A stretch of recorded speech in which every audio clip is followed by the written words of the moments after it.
오늘은 예수님의 산상수훈 마지막 시간입니다. 19번에 걸쳐서 산상수훈에 관한 말씀을 전해드렸습니다. 잘 기억하고 계시지요?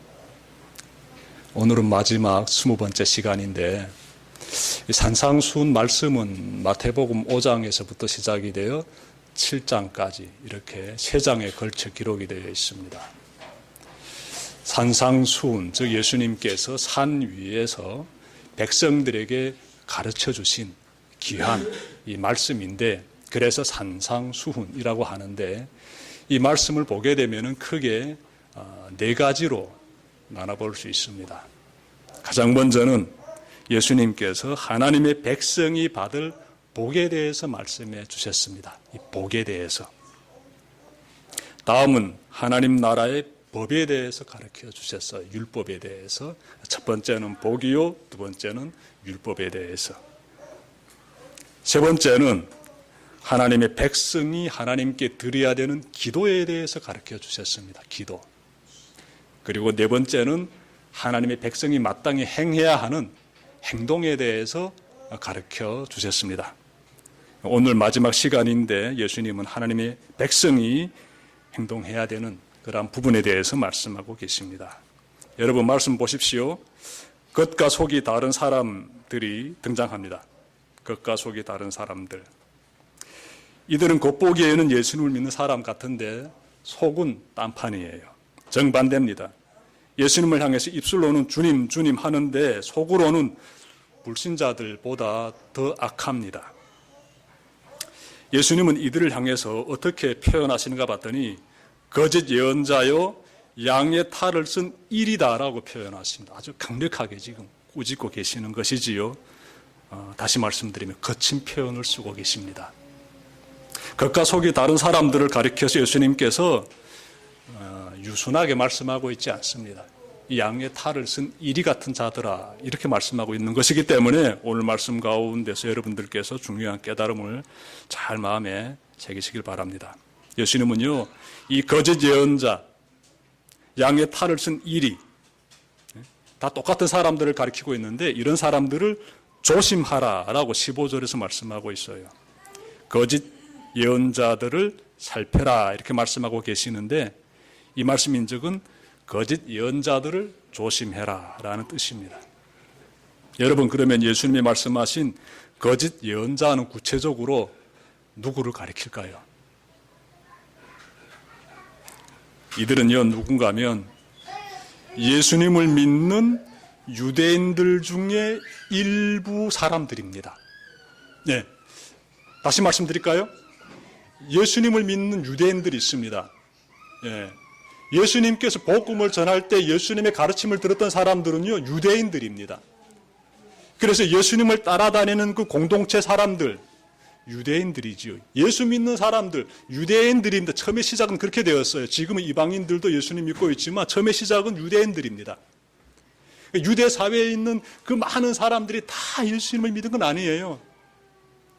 일부가 예수님을 믿고 주님, 주님 하고 있는데 그 일부 중에서 어떤 사람들은 겉과 속이 다른 자, 거짓 예언자, 양의 탈을 쓴 일이다라고 지금 말씀하고 있습니다.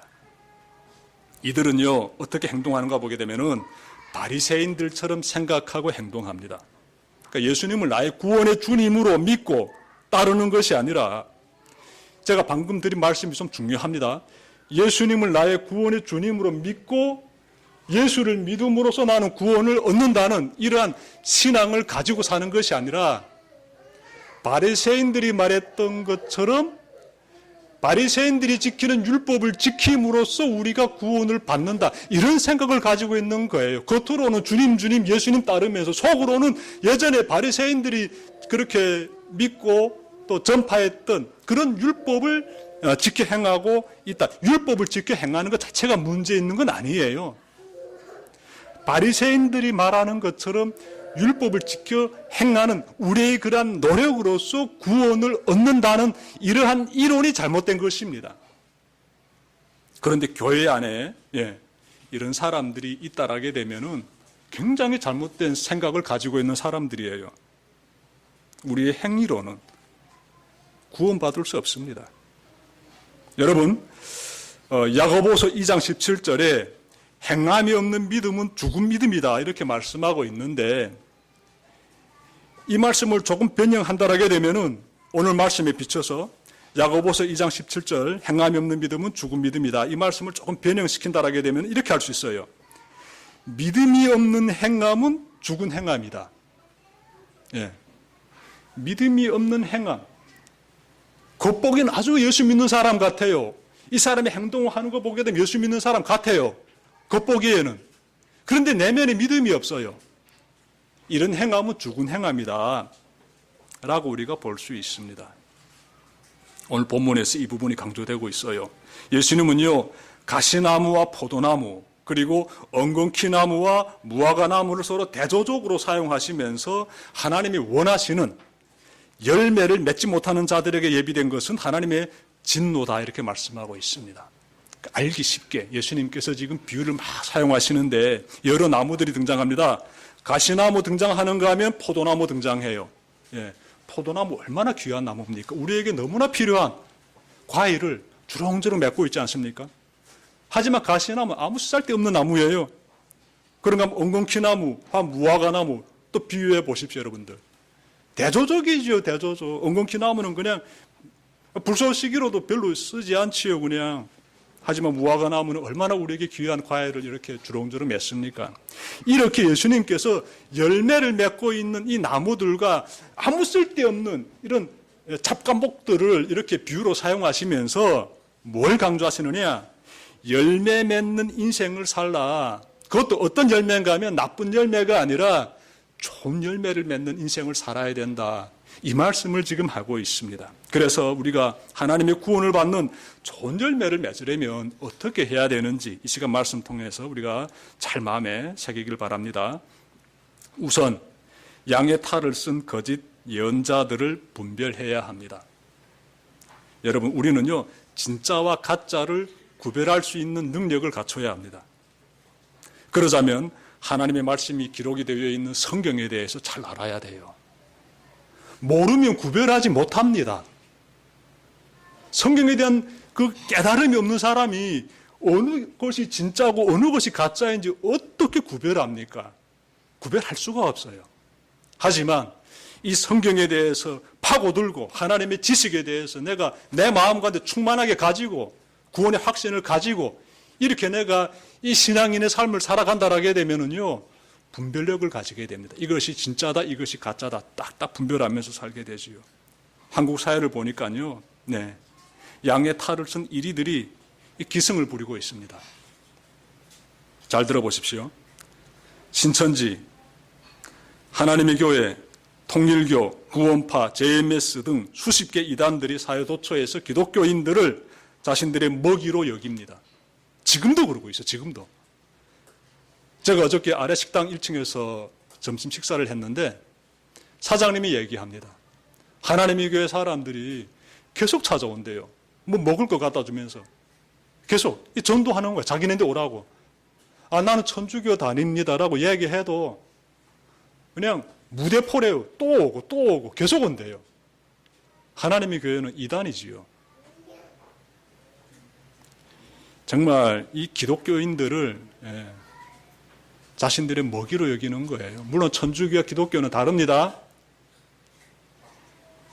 천주교, 기독교를 파고들게 되면은 그 교리에서 좀 다른 점이 있어요. 예. 그 부분 가지고 이야기하자면 좀 길어집니다. 그냥. 그래도 그들도 예수 그리스도를 믿는 기독교 정신을 가지고 성경책을 들고 그래도 이단이라고 우리가 정죄하지는 않습니다. 예. 여러분, 한 손에 성경을 딱 들고 우리가 보고 있는 이 성경책을 딱 들고 우리에게 접근해 가지고 자신들이 그 이 사이비 이단 집단으로 끌고 가기 위해서 이 술책을 부리는 이단들의 이 행패를 여러분들이 잘 살펴보고 분별력을 딱딱 가동시키면서 물리쳐야 됩니다. 그러지 못하면 한순간에 이단의 교리에 쫙 빠져 들어가 가지고요, 인생 정말 험하게 살게 됩니다. 정말 소중한 인생을 낭비하게 되고 너무 통탄하게 되는 그 시간 여러분들이 맞이하게 될 것이에요. 왜냐하면 그 속에 진리가 없어요. 사이비 교주를 믿는 이단 집단에 무슨 진리가 있겠습니까? 나중에 깨닫고 나게 되면 상처만 받고 가슴을 치는 거지요. 저는 그래서 정말 우리 성경 공부가 너무나 중요하다라고 늘 강조해 드리고 있습니다. 계속해서 말씀드리면 한국에 자신을 재림한 예수 그리스도라고 말하는 사람이 무려 40여 명이나 된다고 한다. 제가 어느 책 보니까 그런 내용이 있더라고요. 40여 명. 이 조그만 한국 땅의 말입니다. 내가 이 땅에 다시 재림한 예수 그리스도라고 말하는 그런 인간들이 40여 명이나 된다고 해요. 야, 기가 찹니다, 진짜. 그러니 한국은 세계적으로 이단이 기승 부리는 나라로 보입니다. 한국이 이처럼 이단이 창궐하게 된 이유가 있습니다. 우리가 좀 회개해야 되는데 교회가 세상 가운데서 소금과 빛의 역할을 잘 못했기 때문에 그래요. 그래서 이단들이 기승을 부리는 겁니다. 예수 믿는 사람들이, 이 기독교인들이 하나님의 말씀대로 살았으면 이단들이 기승을 못 부립니다. 이제라도 한국의 교회가 깨어서 예수 그리스도의 말씀대로 잘 살아내게 되면은 사회로부터 실추된 이 신뢰도 회복이 될 것이고 이단들의 기승도 사라지게 될 줄 저는 믿습니다. 그러므로 교회는 정말 정신 차리고, 교회는 각성해가지고 하나님의 말씀에 정말 흠뻑 젖어야 됩니다. 성경에 대해서. 너무나 중요합니다. 성경에 대해서 무지하게 되면은 정말 말할 수 없는 인생에 큰 피해를 당하게 되는데 2018년 전국을 떠들썩하게 했던 은혜로 교회 교주 신옥주 사건 여러분들 기억하십니까? 한 6년 전 이야기지요.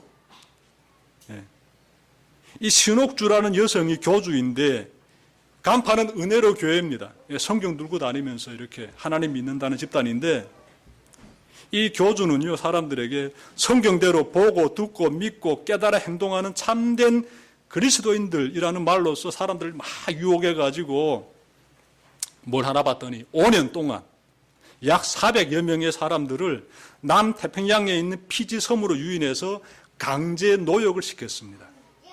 사람들을 하루에 10여 시간씩 일 시키는데 노동 착취를 했어요. 뉴스를 보니까 사람들이 노동 착취만 당한 것이 아니라 정신적, 육체적으로 엄청난 피해를 받았더라고요. 문제는 어디에 있습니까? 왜 이런 사건이 터지지요? 이 신옥주라는 사람이 성경을 그릇되게 제멋대로 해석한 것이 첫 번째 원인이에요. 두 번째 원인은 교인들이 성경에 대해서 무지했기 때문에 그렇습니다. 성경에 대해서 알았으면 절대로 그렇게 안 합니다. 끌려다니지 않아요. 모르니까 그냥 끌려다니는 겁니다. 그냥. 여러분 성경의 말씀을 잘 깨닫고 그 말씀에 근거하여 우리가 분명한 구원의 확신을 가지고 있어야 돼요. 분명한 구원의 확신. 여러분 구원의 확신 없는 사람은 그냥 이단이 접근하게 되면 넘어질 수밖에 없어요. 확신이 없으니까. 성경을 아무리 여러 번 읽고 성경 공부 아무리 많이 한다 해쳐도 여러분들 있잖아요. 구원의 확신이 없게 되면 다 넘어져 버립니다.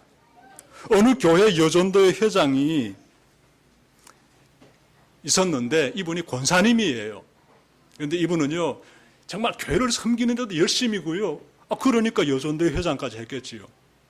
또 직분도 권사의 직분까지 받았어요. 거기에다가 성경 필사를 이 전체 필사를 무려 3번이나 했습니다.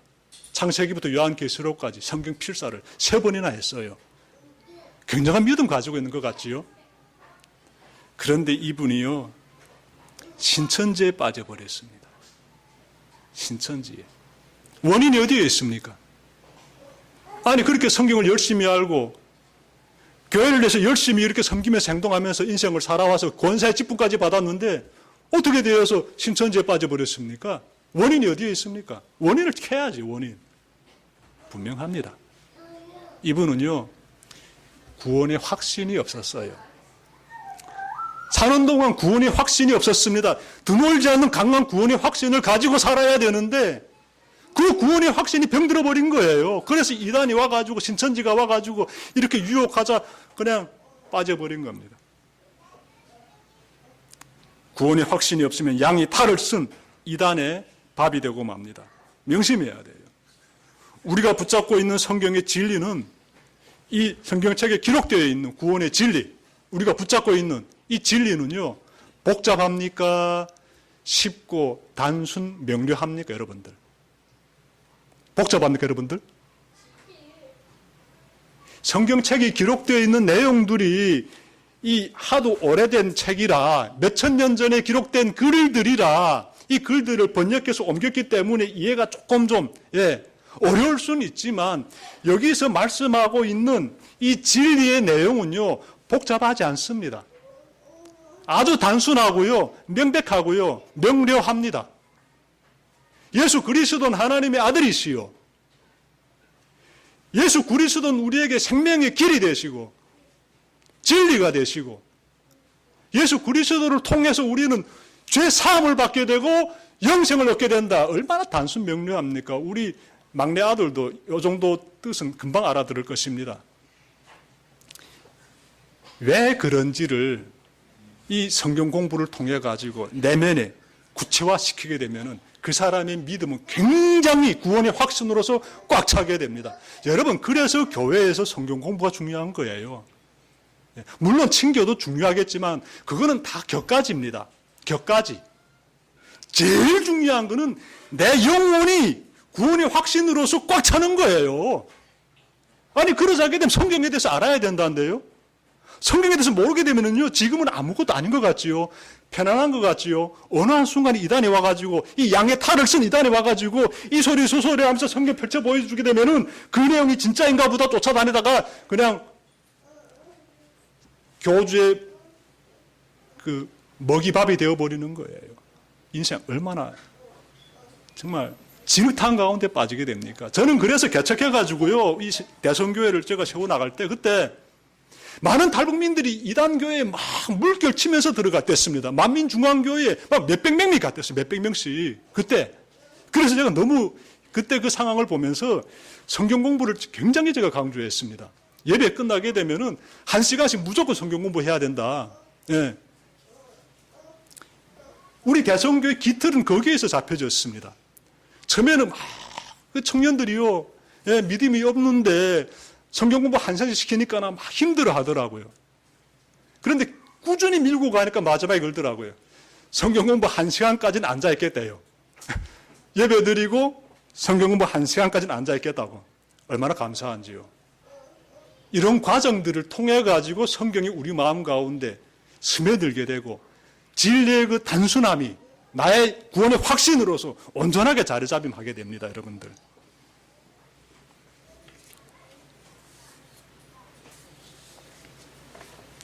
사탄은요, 지금도 이 양의 탈을 쓴 이런 그 거짓, 이런 예언자들을 이 땅 가운데 뿌려놓고 지금도 하나님 말씀 가운데 들어가고자 정말 열망을 불태우는 사람들을요, 계속 공격합니다. 여러분들 계속 여러분들을 공격할 것이에요. 뭐 성경 가까이 가려고 하느냐, 뭐 성경을 깨닫고자 하느냐, 그런 거 하지 말아라. 마귀의 음성이다 라고 여러분들이 곧바로 분별하시고 딱 내치십시오. 이 세상에서 진짜를 붙잡는 것, 그것이 가장 중요한데 이 마귀는 그걸 붙잡지 말라고, 못하도록 각종 방법을 총동원해가지고 정말 공격합니다. 오늘 말씀 이 부분이 좀 강조되기 때문에 제가 좀 더 이렇게 강조해드리고 있어요. 여러분, 영혼의 성경의 말씀이 가장 잘 스며드는 시간이 어느 때일까요? 이 성경에 기록된 하나님 말씀이 내 영혼에 가장 잘 이렇게 스며드는 시간이 어느 때인 것 같습니까? 이 일주일이라는 이 시간 동안에서 성경의 말씀이 내 안에 그냥 싹 들어오는 시간이 어느 때 같습니까? 지금 이 시간이에요. 이 예배 드리는 이 시간. 하나님 말씀을 가지고. 왜 그런가 하면 대성교회 목사는 이 말씀 본문을 가지고 일주일을 하나님께 매달렸습니다. 일주일을. 하나님께서 이 말씀 가운데서 어떤 메시지를 주실지를 귀를 기울이면서 전 어제도 3시간밖에 앉았어요. 이 말씀에 대한 그 목회자로서 해야 될 내가 해야 될 행동들이 있습니다. 우리 교회 하나님 어떤 말씀 주시겠습니까? 귀를 쫑끼 세우고 항상 기도드리면서. 그러니 이 말씀이 선포되는 이 시간은 대성교회 성도들에게 하나님의 그 메시지가 선포되는 시간이고 나에게 하나님의 뜻이 심겨지는 그런 시간인 거예요. 이런 시간 일주일에 이 시간밖에 없습니다. 그래서 예배가 중요하고 왜 예배가 중요하냐? 하나님의 말씀이 내 삶 가운데로 침투해 들어오기 때문에 스며 들어오기 때문에 그래서 중요한 것이지요. 저는 가장 중요한 시간이 예배 시간이고 그 중에서도 하나님의 말씀이 선포되는 시간이 정말 중요한 시간이고 담임 목사는 이걸 위해 가지고 일주일 내내 기도드리면서 준비해서 최선을 다해야 된다. 이런 자세로 지금까지 살고 있습니다. 여러분들이 분명 하나님께서 말씀해 주실 거예요. 이 시간 가운데 믿음을 굳세게 하고 영적인 분별력을 가동시키면서 양의 탈을 쓴 이리와 같은 이단들의 접근을 단호히 물리칠 수 있는 여러분들 다 되시길 바랍니다. 다음으로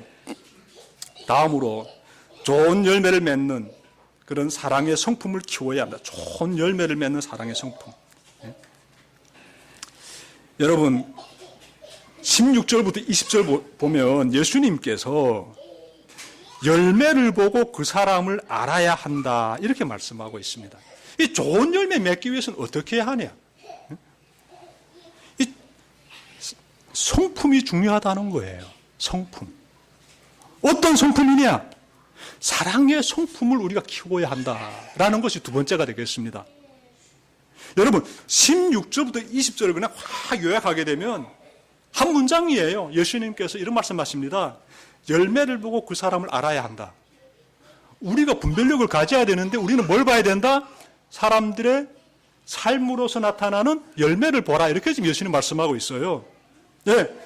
그 열매가 무엇이겠습니까? 여러분, 우리 지금 각자 스스로를 살펴보시면 여러분, 내 인생에서 내 열매를 드러내줄 수 있는 것이 뭐가 있습니까?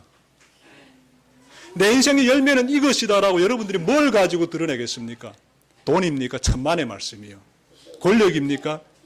직입니까? 목사라는 직분입니까? 아무것도 아니에요. 인생의 열매를 보여줄 수 있는 것은요, 성품이에요. 나의 인간의 인격을 드러낼 수 있는 것이기 때문에 그래요. 사람의 사람됨은요, 성품을 보고 판단합니다. 사람과 동물의 차이는 사람은 사람다움의 성품을 지니고 있기 때문에 어느는 사람이다라고 하는 거예요. 사람이 그 성품을 지니지 못하게 되면은 짐승 같은 놈이다라고 욕해버립니다. 너는 참 성품에 문제가 있다라고 이렇게 가로밖에 놓는 거지요. 그렇기 때문에 성품이라는 것은 이 윤리 도덕적인 부분을 딱 안고 있습니다. 내 이 성품 가운데 윤리 도덕적인 부분들이 어느 만큼 차 있느냐가 굉장히 중요합니다, 여러분들. 예? 그게 그 사람의 인격이고 그 사람의 삶의 열매란데요. 우리 인생의 열매는 어떻게 나타나야 된다? 그 사람의 성품에서 나타나요. 어떻게 살았는지, 그 사람의 내면의 그 정신세계가 어떠한지, 그 성품에서 그 사람의 행동이 나오게 되어 있습니다. 여러분이 성품이 너무나 중요해요. 인간의 인간다움을 만들어주기 때문에 그렇습니다. 정말 도덕적 성품을 지닌 사람 보게 되면 우리가 저절로 그 사람을 존경하게 돼요. 인간만이 할 수 있는 정말 멋있는 모습들인데 안 그렇습니까, 여러분들? 정말 도덕적인 아름다운 성품 다 보게 되면은 그 사람 존중하게 되지요. 머리 숙여지게 되고 그런 거 본받게 되지요. 도덕적인 훌륭한 성품을 지닌 사람들에게서는요, 선한 향기가 풍겨납니다. 선하다라는 것은요, 다른 말로 하게 되면 착하다라고 해요. 착한, 선한, 아름다운 그런 향기가 풍겨나요. 너무 좋습니다. 그런 성품 지닌 사람 만나게 되면 정말 행복해요. 착하고 아름다운 성품. 그 사람이 만들어낸 인생의 열매를 볼 때마다 참 우리도 감동받게 되는 게 있습니다. 하나님의 나라는 이처럼 선하고 아름다운 이런 성품을 지닌 이런 삶의 열매를 맺은 사람들이 들어가는 나라예요. 다시 말해 하나님의 뜻대로 행동하는 사람이 하나님의 나라에 들어갑니다. 여러분, 우리가 하나님의 뜻대로 행할 때 우리 성품에서 어떤 변화가 나타나게 될까요? 하나님의 뜻대로 행동할 때 우리 성품에서 어떤 변화가 나타나게 될까요? 하나님은 사랑이십니다. 하나님은 사랑이세요. 사랑. 그러므로 하나님의 백성은 하나님의 뜻대로 행함으로써 사랑이신 하나님의 성품을 본받게 되어 있습니다. 누군가와 함께 함으로써 그 사람의 좋은 것을 내가 담게 되어 있어요. 저희 자녀가 불량한 아이들과 계속 휩쓸게 되면은 이 아이가 불량한 행동을 하게 되어 있습니다. 근데 우리 아이들이 착하고 선한 아이들과 함께 놀게 되면은 이 아이가 착하고 선한 모습으로 변화된다는데요. 예? 우리는 누구와 함께 하는가에 따라서 선한 것이든 악한 것이든 닮아갑니다. 자기도 모르게. 저는 그래서 우리 모두가 하나님을 바라봐야 된다고 해요. 인간이기 때문에. 인격체를 가진 인간이기 때문에. 내가 선하고 아름다운 열매를 내 삶으로서 만들어내기 위해서는 하나님을 바라봐야 된다. 근데 하나님을 바라보면은 그분이 사랑이세요. 사랑. 착하고 선하고 아름답고 의롭고 다 그 속에 담겨져 있습니다. 그러니 그분을 닮아가야 되지 않겠습니까? 여러분 지금 닮아가고 있습니까? 어떻게 닮아가고 있습니까? 아니 그분을 닮아간다면 필경 하나님이 원하시는 열매가 제 삶에서 나타날 거예요. 나타날 거예요. 그분을 닮아가니까 성품의 변화가 나타나지요. 제 자신 돌아보니까 글쎄요. 그냥 솔직히 말씀드리면 이 성품의 변화가 조금씩 나타나고 있어요. 네, 성품의 변화가. 사람은 이 사회적 존재이기 때문에 그 사회로부터 많은 영향을 받으면서 자라게 돼요. 그래서 저 같은 경우는 이렇게 잔잔하고 도덕적이고 윤리적인 이런 사회의 배경에서 자라지 못하고 저는 좀 거친 사회에서 살았어요. 또 그 사회에서 이 고난의 행군 시대라는 유례없는 사건도 경험하게 되고, 예. 정말 우여곡절 많아요. 입에 담기 싫어서 말 안 할 뿐입니다, 저는. 전 죽을 때까지 말하지 않을 거예요. 그렇게 그런 세상에서 살아가지고 제가 이렇게 보기에는 참 제가 그냥 순해 보이는데요. 근데 속은 굉장히 날카로웠어요. 그러니까 거칠다는 말 많이 들었어요. 우리 아이들이 다 알아요. 우리 아이들이 아빠가 거칠다고. 근데 나는 그게 아주 편하고 나는 모르거든요. 나는 그런 사회에서 살면서 어느새 내 인격이 이렇게 되어버려가지고 나는 몰라요. 근데 아이들이 말해요. 근데 지금 아이들이 이렇게 말합니다. 아빠가 좀 변화됐대요. 예전보다 많이 부드러워졌대요. 저희 아이들 그런 말 들을 때마다 저는 굉장히 고맙습니다.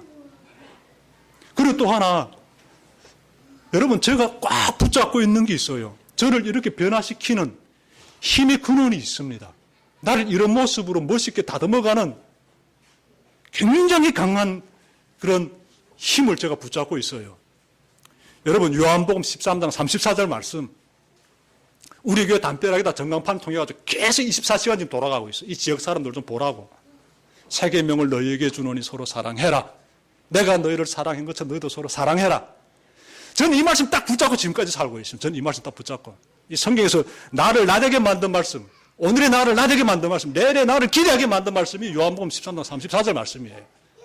누가 뭐래도 저는 이 말씀 붙잡고 살고 있습니다. 이 말씀이 너무나 저에게 따갑게 다가오는 것은 사랑이라는 단어예요. 사랑. 야, 너무 좋아요, 저는. 사랑. 세 계명을 너희에게 주노니 서로 사랑해라. 저는 이 말씀 붙잡고, 네, 복음통일 해야 된다. 하나님의 사랑으로 복음통일 할 수 있다. 라는 확신도 가지게 되었고, 서로 사랑이라는 이 말씀을 딱 붙잡고 제가 가정에서도 어디 가도 내가 이 사랑하는 사람으로서의 성품으로 변화돼야지. 그래서 내 삶의 결과물은, 내 삶의 열매는 사랑의 열매로서 드러나야 된다. 저는 이런 목표를 가지고 살고 있습니다. 변화죠. 삶의 변화지요. 여러분, 하나님의 뜻대로 살아야지. 그럼 어떻게 살면 되는데? 저는 그렇게 살고 있습니다. 말씀 붙잡고 그 말씀대로 살아내면 되는 거예요. 그러면 믿음이 확신이 견고하게 다져지게 되고요. 삶에서 변화들이 나타나게 되고 나의 인격과 성품이 가족이 말해요. 그러면 가족만큼 정확하게 말하는 사람 세상에 없습니다. 제가 여기 나오게 되면 아닌 것처럼 하지요. 집에서는 로실하게 다 드러나게 돼요. 본성들이. 근데 조금 부드러워지고 있다고 너무 감사해요. 저는. 앞날을 기대하게 됩니다. 여러분들의 삶 가운데서도 이러한 성품의 변화들이 잘 나타나길 바랍니다. 그게 진짜예요. 하나님께서 그런 열매 맺기를 원합니다. 그런 사람들이 하나님 나라 들어가요.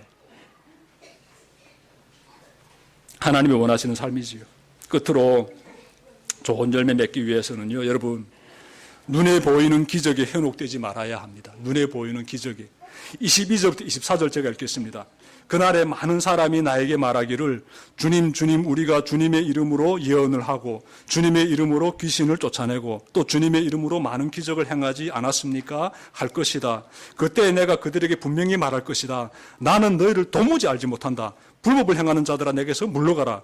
그러므로 내 말을 듣고 그대로 행하는 사람은 반석 위에 자기 집을 지은 슬기로운 사람과 같다고 할 것이다. 이렇게 말씀하고 있습니다. 여러분 보십시오. 예수님 말씀 가운데서 우리가 지금 중요한 깨달음 발견하게 돼요. 무슨 내용입니까?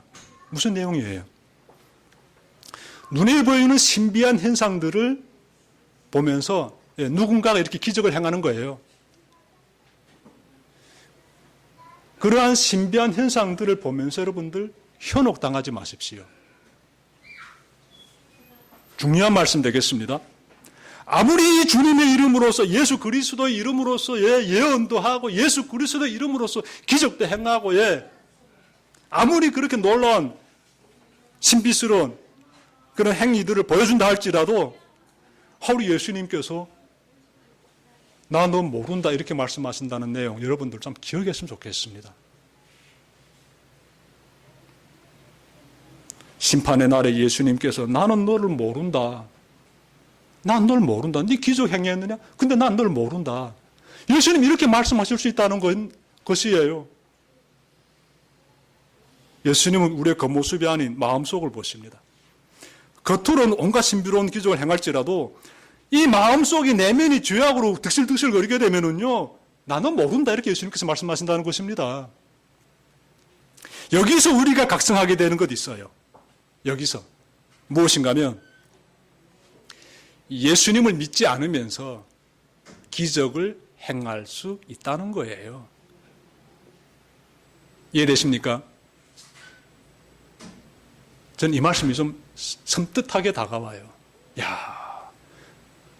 이 사람이 딱 안수해서 기도하자 암 환자가 확 나와버렸어요. 아니 그럼 완전히 화들짝 놀라게 되죠. 그런데 예수 그리스도의 이름으로 명하노니 고침을 받을지어다 해버렸는데 병자가 확 고침 받았어요. 그러면 화들짝 놀라게 되죠. 와, 하나님께서 들어 사용하시네. 여러분 이때 조심하십시오. 이때 조심하십시오. 예수님께서 난 저 사람과 아무 상관없다. 난 널 모른다. 라고도 하실 수 있는 인물일 수 있습니다. 겉보기엔 예수 믿는 사람인 것처럼 흉내내면서 기적까지 행하는 것 같지만 속이 돈의 문제라든지 성범죄의 문제라든지 거짓된 세상에 잡다한 그러한 죄로서 이렇게 내면이 득실득실 거린다게 되면은 나는 모른다. 라고 예수님께서 말씀하시는 거예요. 그러니 우리가 항상 분별해야 되겠죠. 뭘 봐야 되겠습니까? 화려한 기적을 보고 현혹당하는 것이 아니라 그 사람의 성품과 그 사람의 살아온 삶과 그 사람의 인격, 그 사람이 진짜 예수 믿는 사람답게 걸어가고 있는지 이걸 살펴봐야 돼요. 너무나 중요한 내용 되겠습니다. 마태복음 11장 보시면 예수님께서 기적을 많이 행하신 지역 사람들이요, 예수님의 뜻대로 행하지 않았습니다. 기적을 그렇게 많이 본 사람들이요, 예수님 뜻대로 회개하고 주의 말씀을 잘 따르면서 걸어가지 않았어요. 마태복음 11장 보시게 되면 그 내용들 여러분들 찾아볼 수 있습니다. 21절부터 24절 보십시오. 나중에 기적을 체험했다고 해서 구원의 믿음이 생기는 건 아닙니다. 여러분 우리는 예수님이 가지고 계시는 분별 기준에 대해서 알아야 합니다. 분별 기준. 그것은 그 어떤 예언이나 기적이 아닙니다. 예수님이 딱 붙잡고 있는 분별 기준은요, 그게 아니에요. 오늘 말씀 보십시오. 24절. 내 말을 듣고 그대로 행하는 사람. 중요한 것, 내 말을 듣고, 이것이 가장 중요한 구절이 되겠습니다. 내 말을 듣고.